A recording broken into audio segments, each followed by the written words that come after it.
Salam Kamir, kekaguman ilahi mengarah pada iman dan rahmat. Saudara-saudari yang terkasih, saya seperti tentara Jepang pada waktu Perang Dunia ke-1 dan kedua, terutama yang kedua, di mana Jepang masuk Indonesia dengan naik motor dan sekaligus membawa helm seperti ini. Tetapi maksud saya bukan helm Jepang. Ini adalah helm untuk naik motor. Mungkin ini bukan helm standar, tetapi saya hanya mencari contoh saja. Kita menemui di jalan-jalan banyak orang tidak pakai helm dengan ngebut mau naik motor. Brem brem brem brem brem brem brem brem brem brem brem brem brem bum bum cit brak. Kalau sudah tabrakan, kepala siapa yang melindungi? Saya teringat ketika saya SMA pertama kali ada wajib helm. Semua harus dioperasi, harus dipaksa orang pakai helm. Saya ingat kalau saya masih berangkat sekolah mencuri-curi atau mencari-cari jalan tikus supaya tidak masuk jalan raya dan tidak perlu pakai helm. Tapi lama-lama menyadari karena ternyata jumlah kecelakaan banyak sekali yang meninggal karena benturan kepala. Maka helm ini diwajibkan oleh aturan lalu lintas sekarang. Maka jangan sampai pakai helm ini hanya terpaksa. Pakai helm ini hanya seakan-akan mau kemudian bergaya, bukan. Pakai helm adalah untuk perlindungan diri. Ada orang mengatakan, saya naik motor tidak mau jatuh, maka tidak perlu naik pakai helm. Keliru. Jatuh itu tidak diduga dan tidak disangka. Kecelakaan itu tidak diduga dan tidak disangka. Berapa banyak orang mati naik motor karena ditabrak oleh pengendara yang lain. Kita hati-hati, orang lain tidak hati-hati. Maka kalau tidak pakai helm, kita melihat viral bagaimana orang-orang yang tidak pakai helm itu kemudian diingatkan orang lain. Malah marah, diingatkan lagi. Malah marah, mengajak berantem. Kamu apa ngingat-ngingatkan? Padahal arti penting helm naik motor itu adalah sungguh-sungguh important. Nah, bukan impoten tapi important. Sungguh-sungguh penting. Maka saudara-saudari yang terkasih, ini menjadi semacam need, kebutuhan, bukan lagi semacam aksesoris saja. Maka kita selayaknya memakai helm. Tetapi bagaimana dengan cara melindungi itu? Bagaimana dengan cara menyampaikan kepada orang lain supaya tidak marah? Saudara-saudari, hari ini hari Minggu ke-23, merupakan minggu kedua bulan Kitab Suci Nasional. Maka kita juga hari ini mendengarkan kisah Injil tentang Yesus yang kemudian mengajak orang-orang untuk memberikan peringatan, warning. Karena kalau orang pakai helm diberitahu warning itu mereka tersinggung. Yesus sekarang justru menekankan bahwa kalau ada orang yang dianggap bersalah, yang tingkah lakunya tidak benar, maka tegurlah dia 4 mata. Ini matanya 2. Kalau dengan yang ditegur berarti 4 tuh 2, 3, 4. Tegurlah 4 mata. Artinya secara pribadi, jangan di depan umum. Lalu kemudian kalau dia juga tidak mau mendengarkan teguranmu, biarkan. Kemudian bawa kepada di depan beberapa saksi. Kalau di depan beberapa saksi juga tidak mau atau tidak menggubris, bawa masalahnya pada jemaat, pada banyak orang.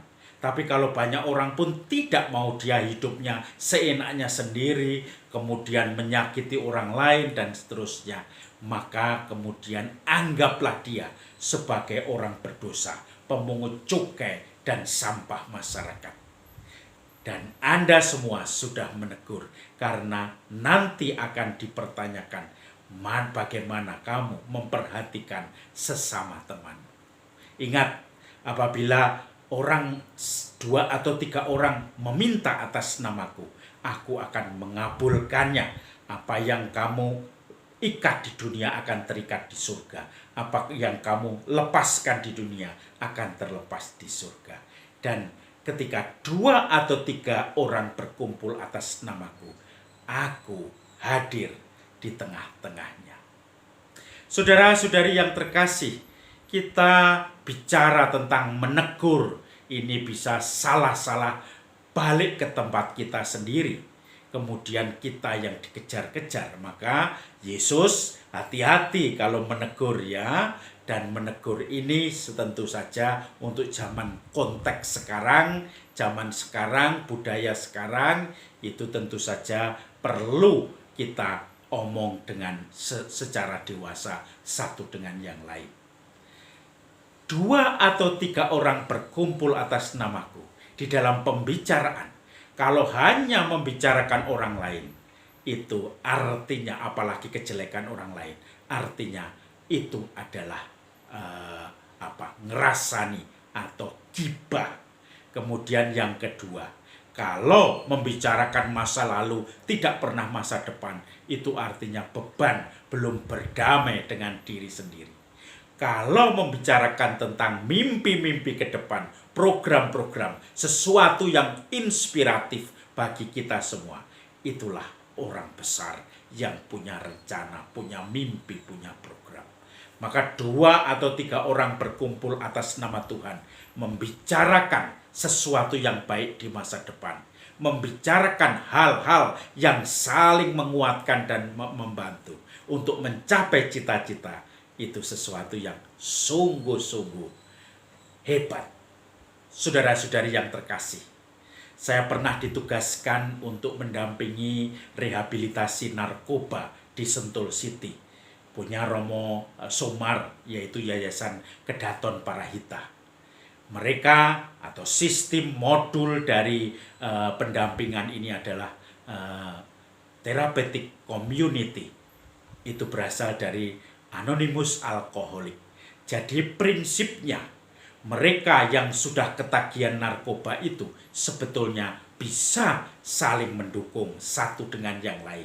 Tidak perlu saling bersaing atau bersama-sama untuk jatuh di dalam ketagihan atau adiktif itu. Tetapi bersama-sama bangkit, menatap ke depan bahwa kita akan lepas dari beban adiktif ini.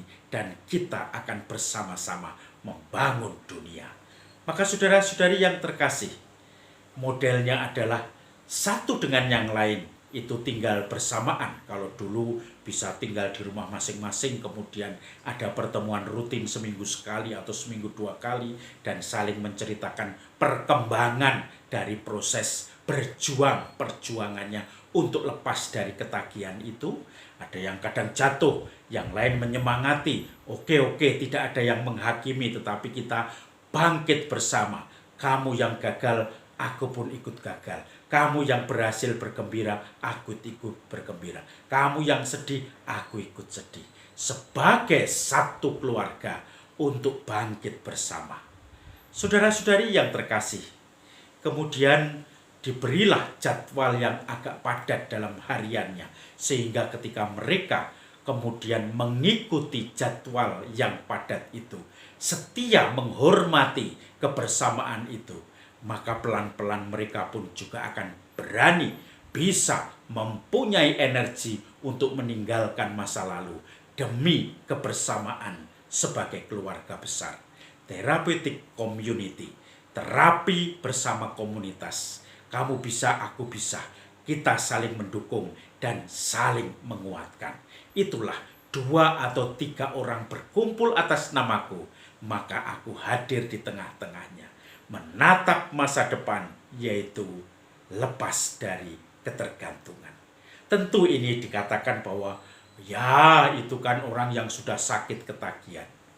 Bisakah orang-orang sehat ini mengaku sehat? Karena kalau kumpul hanya gibah, itu sebetulnya orang sakit secara komunal juga?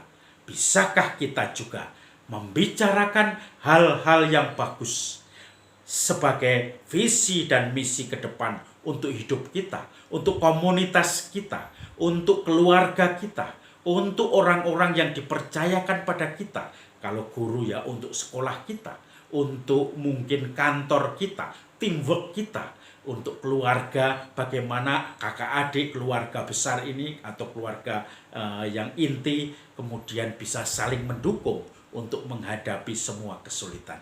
Bukan gibah membicarakan orang lain, kejelekan orang lain, tetapi bisa melihat kebaikan orang lain, belajar dari situ, menyerap inspirasi bersama-sama.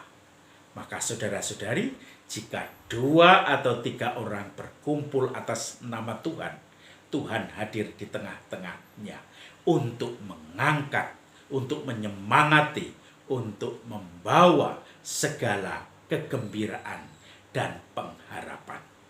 Maka kita bangun komunitas yang saling mendukung, komunitas yang sungguh dihadiri oleh Tuhan sendiri.